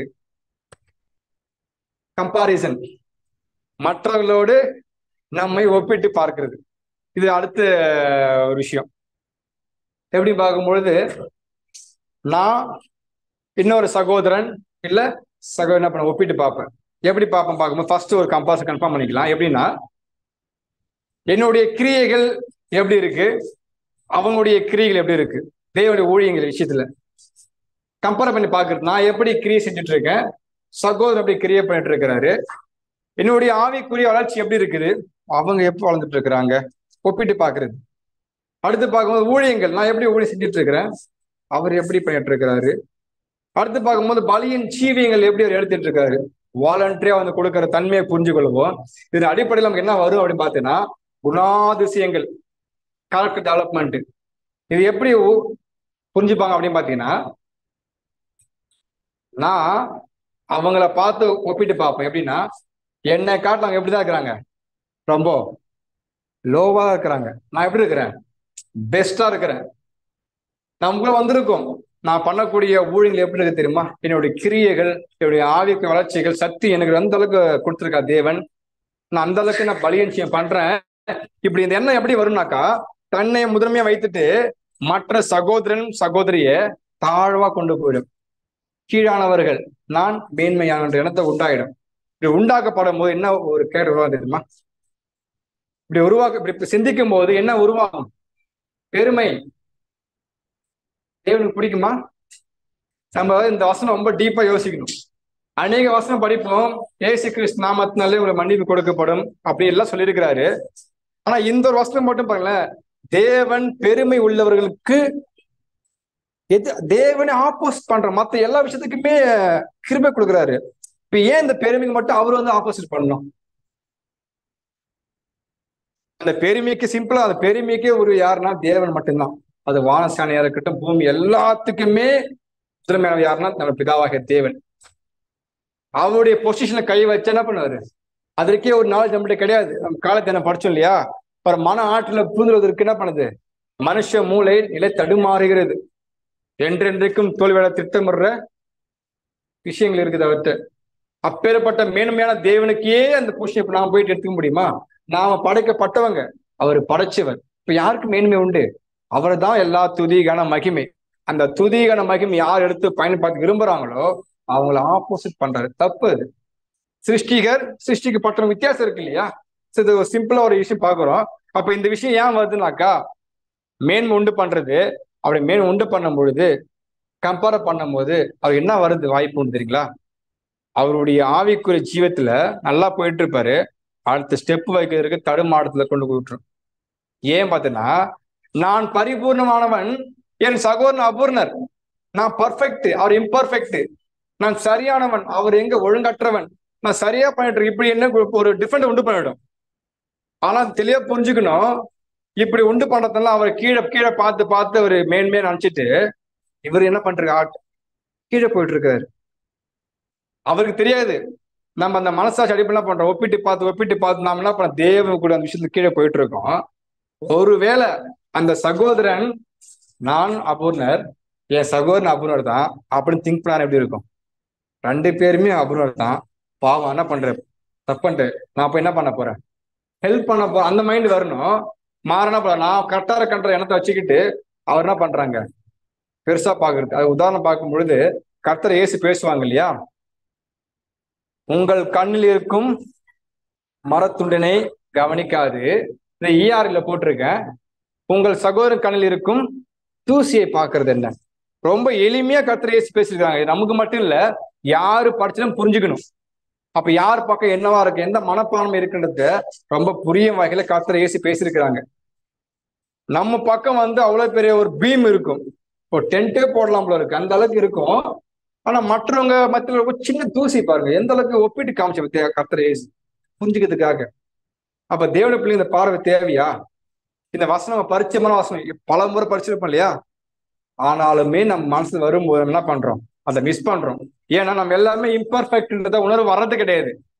கொஞ்சம் நம்ம ஊழியம் பண்ணும் பொழுது, வளரும் பொழுது, பலி செலுத்தும் போது மத்தெல்லாம் பண்ண ஒப்பிட்டு பார்த்துடுறோம். நான் சரியா இருக்கிறேன், அவங்க சரி இல்லைன்றத பண்ண வேண்டியதில்லை, கம்பேரே பண்ண வேண்டான்றாங்க.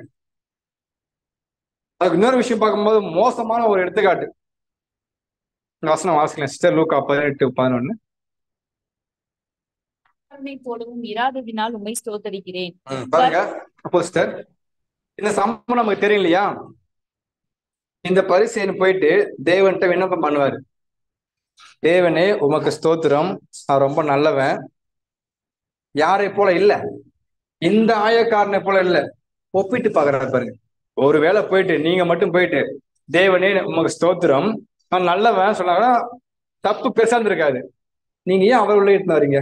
இந்த ஆயக்காரனை போனா இல்ல, அவன் ரொம்ப மோசமானவன், நான் ரொம்ப நல்லவன். கம்பேர் பண்றா பாத்தீங்களா? இது மோசமான குணலட்சணம். இவங்களை பத்தி இயேசு கிறிஸ்து பேசும்பொழுது வெள்ளை அடிக்கப்பட்ட கல்லறை ஏன் சொல்லணும்? அவங்க மரித்து போனவங்களும் சொல்றாங்க, உயிரோட இருப்பாங்க ஆனா செத்து போனவங்க. அவங்க எதுக்குமே பிரயோஜனம் இல்லை. அவங்க சொல்லுவாங்க, செய்ய மாட்டாங்க. இதான் படிப்பினை. பாருங்க, கம்பேர் பண்றதுனால ஒரு சகோதரனை எப்படி பாருங்க, நான் சரியானவன்ட்டு மற்றவங்களை கம்பேர் பண்ணா போனா ஓரளவுக்கு தப்பிச்சுக்கலாம். நான் சரி பாருங்க, அந்த சகோதரன் நான் இல்ல, அவர் ரொம்ப மோசமா இருக்காரு, சபைக்கே வர மாட்டாரு, ஊழியம் பண்ண மாட்டாரு, வாய்ப்பு தர பண்ண மாட்டாரு. நான் எப்படி ஆண்டவரே சரியா சபைக்கு வரேன், இது எதிர்பார்க்கவே இல்லை. மனசாட்சி, உங்களுடைய சிந்தனை எப்படி தான் பாக்குறாங்க. அந்த ஆயக்காரப்பாங்க முகத்தை மேல என்ன பண்ண தூக்கி பார்க்க முடியாம தாழ்த்தக்கூடிய மனப்பான்மை, தாழ்த்தக்கூடியது பெருமை. இந்த பாடம் எவ்வளவு பரிச்சயமானதா கூட கம்பேர் பண்ணும் போது இந்த சம்பவம் அப்ளை பண்ணி பாக்குறேன் பாருங்க. ஃபர்ஸ்ட் பார்த்தோம் மற்றவங்களுக்கு என்ன பிடிக்கிறதுக்காகவே எவ்வளவு டேஞ்சர் கடந்து போறேன்ட்டு. ரெண்டாவது பாயிண்ட் பார்க்கும்போது ஒப்பிட்டு பார்க்கறது இவ்வளவு சீரியஸ் விஷயமா இருக்கணும் இருக்கு. அப்ப என்ன சொல்ல வராங்க தேவன்னா, ஒப்பிட்டு பார்க்க வேண்டியது இல்லைன்றத நம்ம அடுத்த பாயிண்ட்ல பார்க்க போறோம். ஏன் அப்படின்னு பாத்தீங்கன்னாக்கா, இப்படி பார்ப்பதனால நமக்கு என்னதான் வரும், நமக்கு ஆவிக்குரிய ஜீவத்துல அநேக தடை கற்கள் வந்து விழும். ஆனா பாடத்தின் தலைப்பு நாம் ஜெயம் கொள்ள வேண்டிய தடை கற்கள். எப்படி ஜெயம் கொள்ள முடியும்? இந்த மாதிரி நம்மள தடைகள் சேர்த்து வச்சாக்கா எப்படி ஜெயிக்க முடியும்? அப்ப ஜெயிக்கின்றது என்ன பார்க்கணும்னா, இந்த மாதிரி கம்பேர் பண்ண வேண்டாம் வசனம் சொல்லுதுன்னா பண்ண வேண்டியது இல்லை, விட்டுலாம். பண்ணாமே பண்ணலாம் பண்ணலாம். சரியா தேவனுக்கும் நமக்கு மட்டும் நான் பண்ணு தெரிஞ்சா போன்ற மாதிரி இருக்கணும், ஒரு ஃபர்ஸ்ட் பாயிண்ட். ரெண்டாவது கம்பேரிசன் என்ன அப்படின்னு பாத்தீங்கன்னாக்கா, ஃபர்ஸ்ட் மெத்தட் பார்த்தோம், என்ன மற்றவங்களோட கம்பேர் பண்ணி பார்த்தேன், ஒரு பாயிண்ட். இப்ப ரெண்டாவது எப்படி பாக்குறேன்னாக்கா, மத்தவங்க இருக்காங்க இல்லையா, அவங்களுடைய கிரியைகள், ஊழியங்கள், பலியின் ஜீவியம் எல்லாம் இருக்கு. இப்ப அவங்கள பார்த்து போட்டு என்ன எப்படிதான் பாக்குறேன், தாழ்வு மனப்பானக்குள்ள எனக்கு ஒண்ணுமே தெரியல, ரொம்ப கஷ்டமா இருக்குது.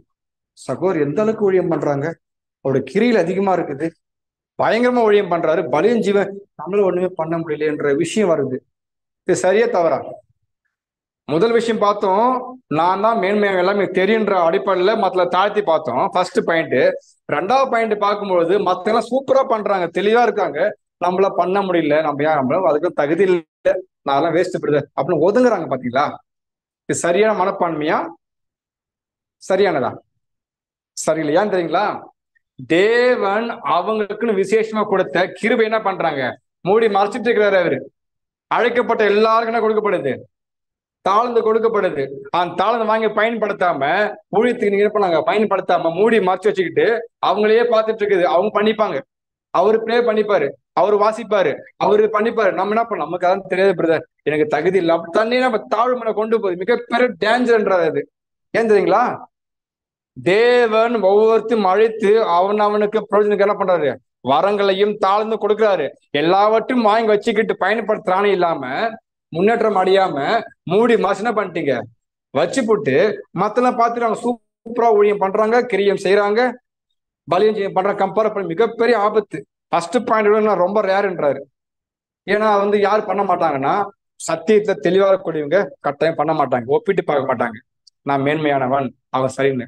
ரொம்ப சத்தியத்துல குறையப்பட்டிருப்பாங்கல்ல, புரியாம இருப்பாங்க, அவங்க என்ன பண்றாங்கன்னா ஒப்பிட்டு பார்த்து கீழே விழுந்துருவாங்க. அது ரொம்ப ரேர். ஆனா இது ரொம்ப மிகப்பெரிய ஆபத்து. கொடுத்தது என்ன பண்ணதில்ல, உங்களுக்கு 10,000 எனக்கு 10,000, நீங்க செலவு பண்ணி பிசினஸ் என்ன பண்ணிட்டீங்க, டெவலப்மெண்ட் பண்ணிட்டீங்க, நான் வாங்கி வச்சுட்டேன், வச்சுக்கிட்டு என்னால முடியாதுன்னா சரியானதா? அப்ப கொடுத்தவர் என்ன பண்றீங்க, அலட்சியப்படுத்துறோம். என்ன போய் நம்பி கொடுத்தீங்களா அப்படின்னா, அப்ப தேவன் ஏதோ இடத்தான் சூஸ் பண்ணிட்டாரா? எப்பேற்பட்ட அழைப்பு, சத்தியம் கொடுத்தீங்க, அப்ப நீங்க உடன்படிக்கை பண்ண சும்மாவா? இப்படி கேள்விக்கலாம்ல. 53 அடிப்படை வேதம் கேட்டோம், கேட்டு மனப்பூர்வமா தான் ஏற்றுக்கொண்டோம். இல்லை யாரும் நீங்க கம்பல் பண்ணாங்களா? அப்ப நாமளே ஒப்பு கொடுத்தோம்ல. இப்ப ஒப்பு கொடுத்த நோக்கம் என்ன? சும்மாவா? வருஷத்துல ஜனிப்பிக்கப்பட்ட சும்மாவா? எல்லாம் நடைமுறைப்படுத்தும் போதுதான் என்ன ஆகுது, மிஸ் ஆகுது. அப்ப நான் என்ன பண்ண தேவையில்ல, கம்பேர் பண்ணி பார்க்க தேவையில்லை. ஒருவேளை எப்படி கம்பேர் பண்ண தேவையில்ல, நன்மையா கம்பேர் பண்ணலாமா? நன்மை, அவங்க நல்லா ஊழியம் பண்றாங்க, நான் பண்ணலாமா? அல்லது தீமையை கம்பேர் பண்ணலாம்னா ரெண்டுமே தேவையில்லைன்றாரு. வசனம் பார்க்க போறோம், அது நெகட்டிவா இருக்கட்டும் பாசிட்டிவா இருக்கட்டும், கம்பாரிசனே தேவையில்லை. உதாரணம் பார்ப்போம், இந்த தாளந்து தெரியல நமக்கு. 3 பேரும் கொடுப்பாரு எஜமான், 5 கொடுப்பாரு, 2 கொடுப்பாங்க, 1 கொடுப்பாரு. 5 10 மாத்துவாங்க, 1 2 மாத்துவாரா? 2 4 மாத்துவாரு. நான் பேசலாம், ஆமா சொல்றீங்க. 1 வாங்கிட்டு என்ன பண்ணுவாரு, நேரா போயிட்டு பத்திரமா பார்ப்பாரு, வச்சு முடி அப்பா சேவ் பண்ணிப்பாரு. அப்ப என்ன பண்ண எஜமான் ஃபர்ஸ்ட் கூட்டு கேட்பாரு, 5 கொடுத்து எங்க 10, வெரி குட், உள்ள போங்க. 2 பார்த்து 4, வெரி குட், உள்ள போங்க. நீங்க வாங்க எங்க புறம்பான இருள தூக்கி போட சொல்லுவாரு எஜமான். என்னதுங்க, கொடுத்த வாய்ப்பை யாரு பயன்படுத்தல, நீங்க பயன்படுத்தாம அந்த ஒண்ணு என்ன பண்ணிட்டேன், மூடி உள்ள வச்சுட்டு. இதுதான் நிலைமை. அப்ப ஒப்பிட்டு பார்ப்பதுன்னு அவருக்கு ஒரு விஷயம் என்னன்னா, எல்லாரும் நல்லா கிரியை பண்றாங்க, ஊழியம் பண்றாங்க, அப்படி பார்த்துட்டு தனக்கு ஒண்ணுமே இல்ல, தேவன் தரலன்ற மாதிரி என்ன பண்ணிடாதீங்க, டிஸ்பிளே பண்ணிடாதீங்க. எல்லாருக்குமே காமன். அதை வாங்கி பயன்படுத்திட்டு ஒவ்வொரு என்ன பண்ணணும், சம்பாதிக்கணும், வியாபாரம் பண்ணணும், சம்பாதிக்கணும், வியாபாரம் பண்ணணும். தாழ்ந்து வாங்கி வியாபாரம் ஊழியம். ஊழியம் பண்ண பண்ண பண்ண அதுக்கு ஏத்த என்ன பண்ணுவாங்க, தாழ்ந்து என்ன பண்ணுவாருங்க, நம்மளுக்கு டெவலப் பண்ணிட்டே இருப்பாரு, உருவாயிட்டே இருப்போம், ஊழியம் பண்ணிட்டே இருப்போம்.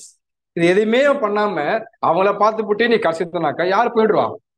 அவங்க உள்ள பிரவேசிட்டாங்க, 5-2 வாங்கினவங்க, நீங்க என்ன பண்ணிட்டீங்க, கொச்சு வச்சிங்களே, அங்கேயே போயிட்டீங்க, முடிஞ்சு போச்சு. பூமிக்குரிய வாழ்க்கையில இங்க இருக்கிறீங்கன்றத வெளிப்படுத்த விஷயமா இருக்குது. இதுதான் அப்போஸ்தலன் பவுல் தெளிவா சொல்லுவாரு. வசனம் வாசிப்போம் பாருங்க, தெளிவே பேசுறாங்க. ஆகிலும் தங்களை தாங்களே மெச்சு கொள்ளுகிற சிலருக்கு நாங்க எங்களெல்லாம் நம்ம சரியாக ஒப்பிட மாட்டோம், துணிய மாட்டோம், எங்களுக்கு விருப்பம் என்றாரு. இந்த வஸ்துடைய கருப்பொருள் நான் பார்க்கல, மேலே பார்க்கும்போது அப்போஸ்தலன் பவுல் சொல்றது, நாங்க யாரும் நம்ம போயிட்டு ஒப்பிட மாட்டோம். தங்களை கொண்டு தங்களை அளந்து கொண்டு தங்களுக்கே தங்களை ஒப்பிட்டுக் கொள்கிற அவர்கள் புத்திமான்கள் அல்ல. புத்திமான்கள் அல்ல. ஒப்பிட்டு பார்ப்ப அவங்க எந்த அளவுக்கு ஞானமான விஷயம் இது. அப்ப ஏன்னா இந்த வசனம் படிக்கும் போது எந்த அளவுக்கு புரிஞ்சிருப்பும் தெரியாது. ஆனா தேவனு பாருங்க, ஆட்சி விதமா நமக்கு இந்த ஒப்பிட்டு பார்க்க சிம்பிள் விஷயத்துல எவ்வளவு டேஞ்சர் இருக்கிறத கண்டு கொள்றாங்க நமக்கு. அப்ப அந்த பழக்கம் நமக்கு வரவே கூடாது. நன்மையா இருக்கட்டும், தீமையா இருக்கட்டும், ஒப்பிட்டு பார்க்க வேண்டியதில்லை. இது நமக்கு தமிழ்ல படிக்கும் போது கொஞ்சம் வித்தியாசமா தான் இருக்கும். நான் ரெட்ல போட்டிருக்கேன் பாருங்க, ஈயாவில் அதை படிக்கல சிஸ்டர். தம்மை தாமே முக்கியமானவர்கள் என்று பெருமை பேசிக் கொள்ளும் குழுவுடன் சேர நாங்கள் விரும்பவில்லை. இதுல கொஞ்சம் தெளிவா இருக்கு இல்லையா? அப்ப பாருங்க, ஒரு டீம் தம்மை தாமே முக்கியமானவர் என்று பேசிக்கொள்ள நன்மையா இருக்கட்டும், எனக்கு ஒண்ணுமே தேவைக்கட்டும், அந்த மாதிரி குழு இது இல்லையா, அந்த குழு நம்ம போயிட்டு சேர மாட்டோம், அது தேவையில்லைன்றாரு. எங்களை அவர்களோடு ஒப்பிட்டு பார்க்க விரும்ப மாட்டோம். ஒப்பிட்டு பார்க்க விருப்பம் எனக்கு இல்லைன்றாரு. ஏன்னா தேவையில்ல ஒரு விஷயம் இது. சரியா பண்ணக்கூடிய எந்த ஒரு போஸ்ட் விஷயமே தேவன் தந்த மாபெரும் ஒரு ஒர்க் இருக்கு, அந்த ஒர்க்ல மட்டும்தான் மேன்மை பாட்டுவாங்க. அதான் கடைசி வாசனை படிக்கலாம் பாருங்களேன். எங்களுக்கு தரப்பட்ட வேலைகளின் அளவை மீறி எங்களுக்கு கொடுக்கப்பட்ட ஒர்க் இருக்கு, அந்த ஒர்க்கை மீறி என்ன பண்ண மாட்டோம், எப்பொழுதுமே பெருமை பேசி கொள்ள மாட்டோம். பெருமை மீன்ஸ் களி கூற மாட்டோம். தேவன் எங்களுக்கு கொடுத்த பணி இருக்கு இல்லையா, பணியின் அளவிற்கு என்ன பண்ணுவோம், மேன்மை பாராட்டுவோம். அப்படின்னா பாருங்க, எங்க ஒப்பிட்டு பார்க்கறது இல்லை, அவங்க மற்றவர்கள் ஒப்பிட்டு பார்ப்பது கிடையாது. தேவன் எங்களுக்கு கொடுத்த ஒர்க்கு, அந்த ஒர்க் மிஞ்சி எல்லாம் பிரயோசிக்க மாட்டோம். கொடுத்த வேலை இருக்கு இல்லையா, அந்த வேலை மட்டும் என்ன பண்ணுவோம், சந்தோஷமா இருந்து சரியா பண்ணிட்டு இருக்கோம், தேவனுக்கு நம்ம நன்றி சொல்லிட்டு அப்படி போயிட்டே இருப்பாங்க. இதுதான் அப்போஸ்தலன் ஓவரலா சொல்றாரு. இது எங்க என்ன பண்றாங்க, பிரமாணத்தின் படி தேவன் எங்களுக்கு அளர்ந்து பகிர்ந்து அளவு பிரமாணத்தின்படியே மேன்மை பாராட்டுகிறோம். அப்படின்னா அளவு பிரமாணம் என்னது, தேவன் கொடுத்த பிரமாணம் இருக்கு இல்லையா, அந்த பிரமாணத்துக்கு உட்பட்டு வாழக்கூடிய தன்மை. அப்படி மிஞ்சி போகும்போது தான் அந்த சகோதரனை நான் கம்பேர் பண்ணுவேன், மிஞ்சி போகும்போது சகோதரர் கம்பேர் பண்ணுவேன். இப்படி பண்ணும்போது என்ன ஆகுதுனாக்கா, அவங்களையே மேல பார்த்துட்டு நான் தாழ்வு மனப்பான ஒண்ணுமே எனக்கு வராது, சுட்டு போட்டா வராதுன்னு சொல்லுவாங்கல்ல, அந்த மாதிரி தன்மை கலந்து போயிடும். இப்படி போகும்போது நம்ம என்ன ஆகும் பாத்தீங்கன்னா, மிகப்பெரிய டேஞ்சர்ன்றதை நம்ம புரிஞ்சுக்கிட்டோம்.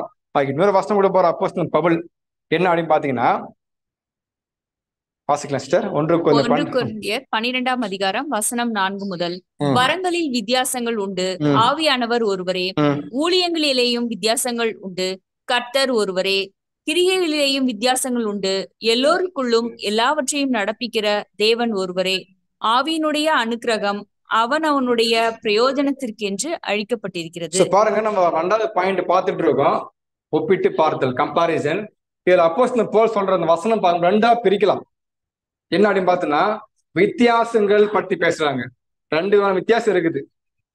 ஒண்ணு வித்தியாசம் இருக்கு, ஒண்ணு வித்தியாசம் இல்லைன்றத பத்தி பேசுறாங்க.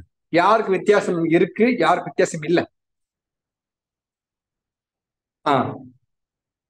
பாருங்க, வரங்கள்ல வித்தியாசம் உண்டு, அந்த வரங்கள் செய்யக்கூடிய பசுத்த வல்லமை ஒண்ணு, ஓகேங்களா?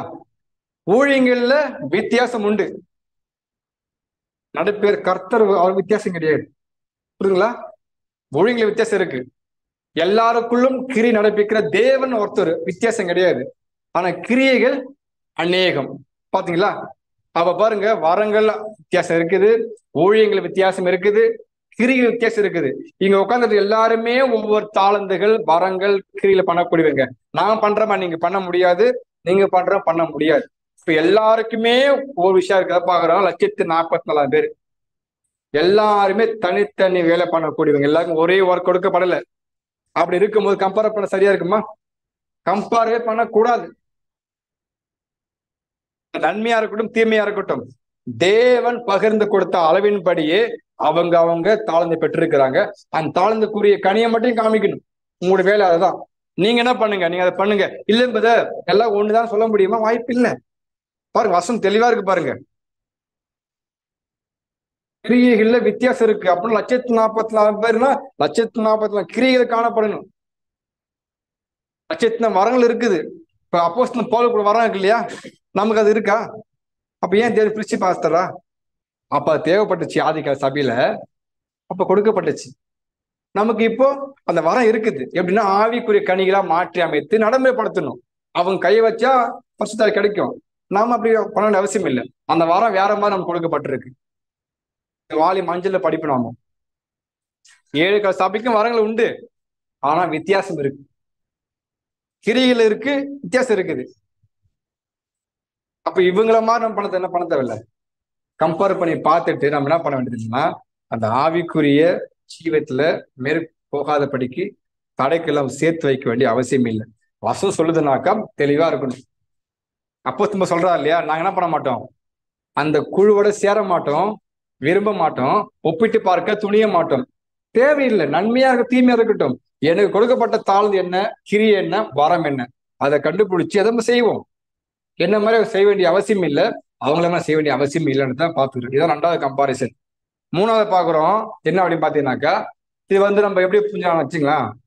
ஃபர்ஸ்ட் பார்த்தோம், நான் மத்தவங்களை ஒப்பிட்டு பார்த்து மேன்மையை கண்டுபிடிச்சோம். 2வது, மற்றவங்க எல்லாமே முக்கியமானவங்க, எனக்கு ஒண்ணுமே தெரியாது, அதாவது தாழ்வுக்குள்ள கொண்டு போனது. இந்த 3வது எப்படி பாத்தீங்கன்னாக்கா, என்ன சம்பந்தப்படுத்த கிடையாது, உங்களை சம்பந்தப்படுத்த கிடையாது, மாறாக மற்றவங்களோட மற்ற சம்பந்தப்படுத்தி பாக்குறது. அப்படின்னா ஒரு சகோதரன் இன்னொரு சகோதரர் இருப்பாங்க இல்லையா, அவங்களை கம்பேர் பண்ணி நாம் பார்ப்போம், நம்ம பங்கு வைக்க மாட்டோம். ஒரு சகோதரி இருப்பாங்க, அந்த சகோதரை பத்தி கம்பேர் பண்றது 3வது கம்பாரிசன் பாக்குறோம்.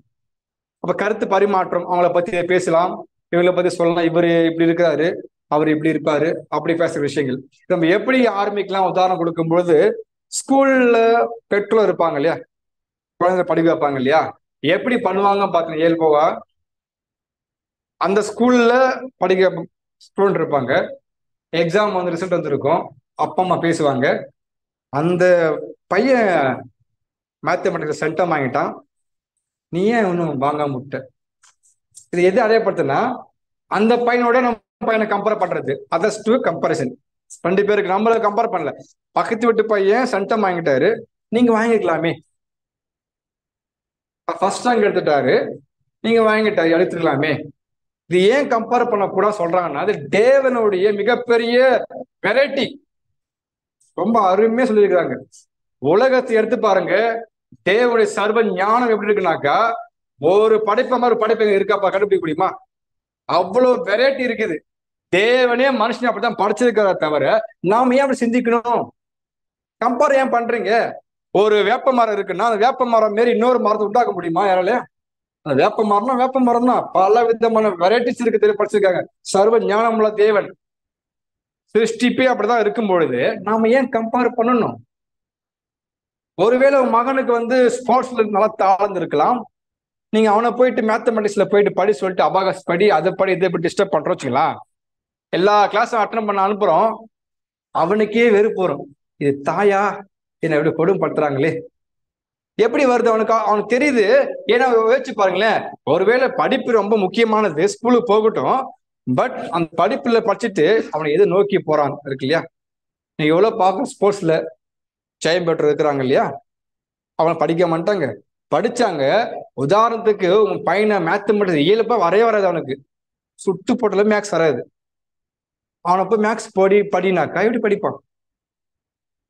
ஆனா உங்க பையனுக்கு இங்கிலீஷ்லயோ இல்ல தமிழ்லயோ பெரிய நிபுணரா வர்றதுக்கு வாய்ப்பு இருக்கலாம். நீங்க அதுதான் உருவாக்கணும். தத்துவம் மேல வர வாய்ப்பு இருக்கலாம். அதுக்கு நம்ம தூக்கி போறதை விட்டு வராத படிச்சுட்டு போட்டு வளர்ந்து விட்டுலாம்.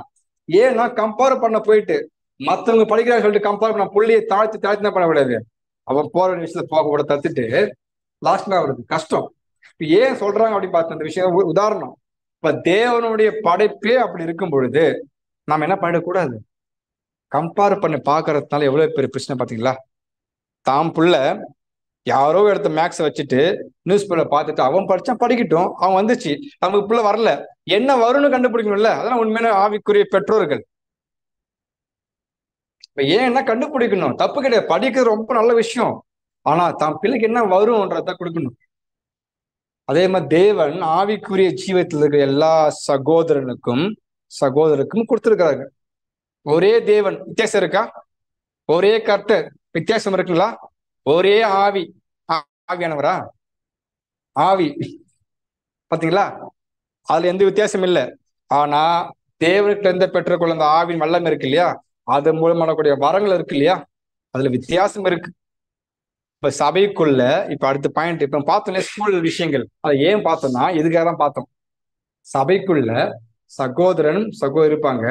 என்ன பேசக்கூடாதுனாக்கா, இந்த சகோதரர் எப்படி ஊழியம் பண்றாரு, நீங்க இதை பண்ண மாட்டீங்க, அவரை மாதிரி நீங்க பண்ண மாட்டீங்களா? அந்த சகோதரி எப்படி பைபிள் படிக்கான்னு தெரியுமா? நீங்க படிக்க மாட்டீங்க, போனாலும் போக மாட்டீங்க, வாயின் வார்த்தை பேச தானே இது. ஆனா நம்ம சிந்திக்கும் பொழுது அவங்கதான் இருக்கணும். தேவன் என்ன கொடுத்துருக்கிறாரோ அவங்க அதான் பண்ணுவாங்க. நாம என்ன பண்ணக்கூடாதுனாக்கா, இவங்கள மாதிரி அவங்க இருக்கணும், அவங்கள மாதிரி அவங்க முடிவெடுத்து நமக்கு உரிமை இல்லை. சிருஷ்டிகரே அப்படிதான் படிச்சிருக்காரு, வெரைட்டியில படிச்சிருக்காரு. அவங்களாதான் இருக்கணும். நாம் என்ன பண்ணக்கூடாதுனாக்கா, இவங்கள மாதிரி அவங்க இருக்கணும் அப்படின்னா பலியின் ஜீவன் செலுத்த போறாங்கன்னா அவங்களுக்கு தெரியும், சத்தியம் கொடுக்கப்படுது இல்ல. உதாரணத்துக்கு சகோதரன் தெளிவா இருக்காரு, எப்படி அவர் தெளிவா அடைஞ்சாரு? சத்தியம் உள்ள போனதானே. அப்ப அவரு குறைபாட்டிருக்காரா? இன்னும் கத்துக்கிட்டோம், கத்துக்கு அப்புறம் அவரும் புரிஞ்சுப்பாரு. நம்ம அதுக்குள்ள அவரை மாதிரி பண்ணுங்க போங்க கம்பேர் பண்ணி ஊழியத்துக்கு ஊக்குவிக்குது யாரு? இவரே மாதிரி நீ பண்ணு அப்படின்றத வேற பாயிண்ட். புரியுதுங்களா? ஊழியத்துக்கு போகலாம், நோட்டீஸ் கொடுக்கலாம், அறுவடை பண்ணலாம், இதெல்லாம் சேர்ந்தா நம்ம குடும்பம் பண்ணணும், அது வேற. இவரே மாதிரி ஏன் பண்ண மாட்டேன்?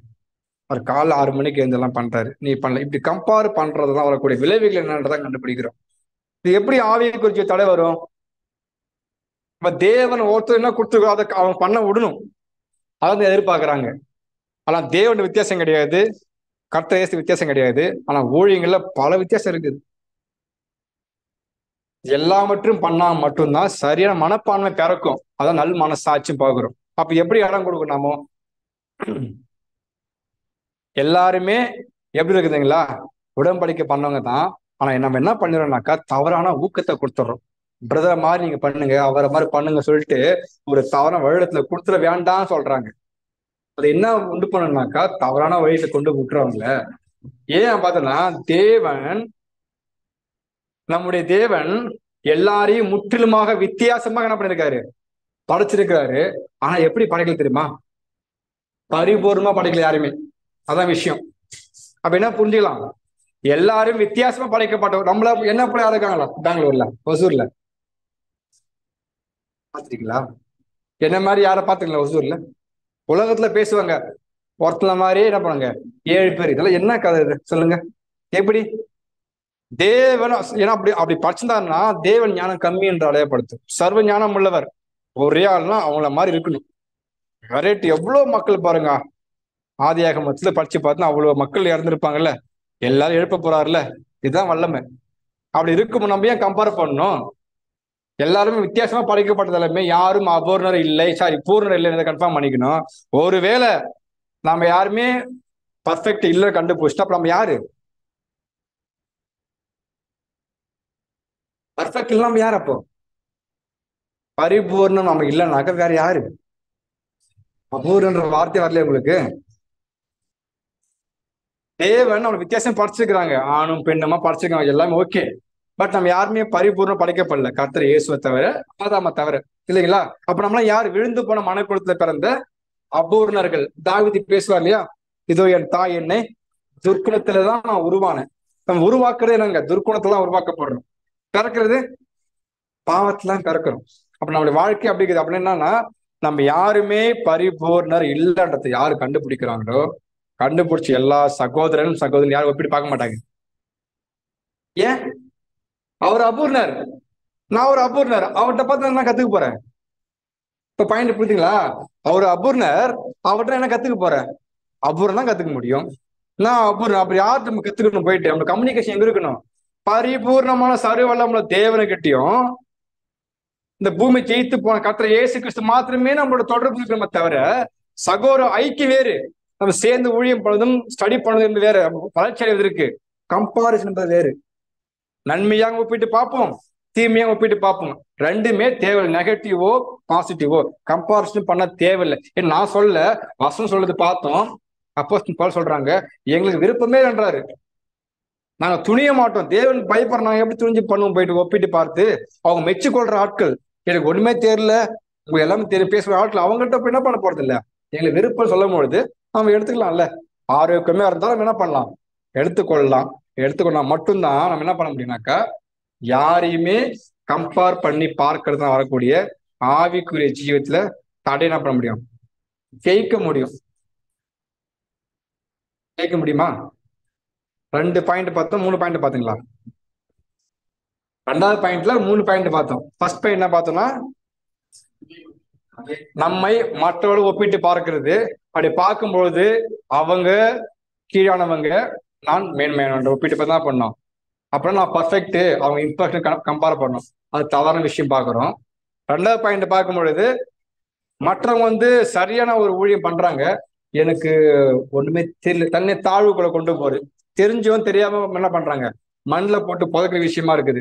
அப்படி பண்ணும் பொழுது தன்னுடைய பொசிஷன் இருக்கு இல்லையா, அது என்ன ஆகுதுன்னு பாத்தீங்கன்னா, அடுத்து குரோத் ஆகிறது பதிலா அது கீழே போயிட்டே இருக்குது. அப்படின்னா இருள் நோக்கி போயிட்டு இருக்கு. அப்படி போறதுனால கட்டாயமா நம்ம சொல்றோம், தேவன் நம்ம கொடுத்தால ஆரம்பத்துல பார்த்தல முன்னுரை, நீங்க தான் உலகத்திற்கு வெளிச்சம், உலகத்திற்கு உப்பா இருக்கு. அந்த தன்மை நம்ம காமிக்கவே முடியாது. அப்புறம் தேவனுடைய பிரமாணம் நீதி இருக்கு இல்லையா, அவருடைய பிரதிநிதி காணப்பட முடியாது. ஆனா தேவன் நம்மளை அப்பதான் வச்சிருக்காரு உலகத்துல. ஆனா உலகத்துல தீமைகள் பாவம் எல்லாமே இருக்குது. ஆனா நீங்க என்ன பண்ணணும்? அது மத்தியில என்னுடைய பிரகாசம் உள்ள பிள்ளைகளா பண்ணணும், ஜீவித்து காண்பிக்கணும். ரொம்ப சிரமம்.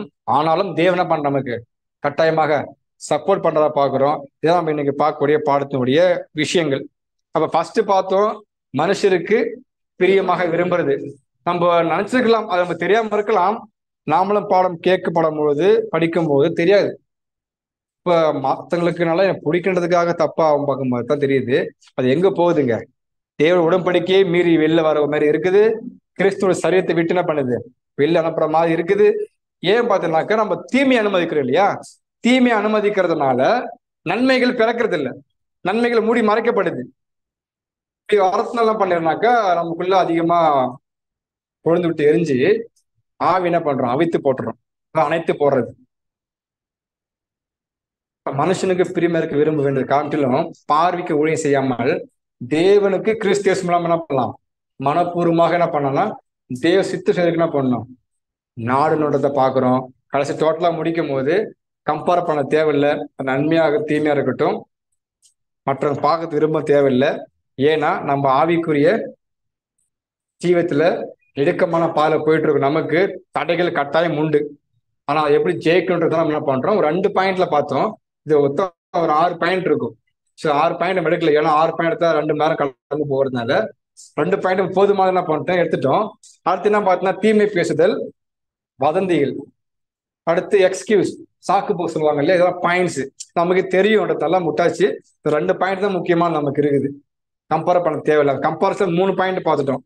லாஸ்ட் பாயிண்ட் பார்க்குறோம், அவங்க கம்பேர் பண்றது. நம்ம கம்பேர் பண்ணது யாருக்கு தெரியாதுங்களா? அவங்களுக்கே தெரியாது, நம்ம கம்பேர் பண்றோம். இதெல்லாம் பார்க்கும்போது எல்லாம் தேவ பார்வையில சரியற்றது கிடையாதுன்றத பாக்குறோம். தேவன் தாமே நம்ம என்ன பண்ண இந்த வார்த்தை ஆசிரியத்து வழியெடுத்து வராங்க. ஒரு மணி கடவுளையும் ஆசிரியத்து சத்தியம் வாழ உதவி செய்வாராக. ஆமென்.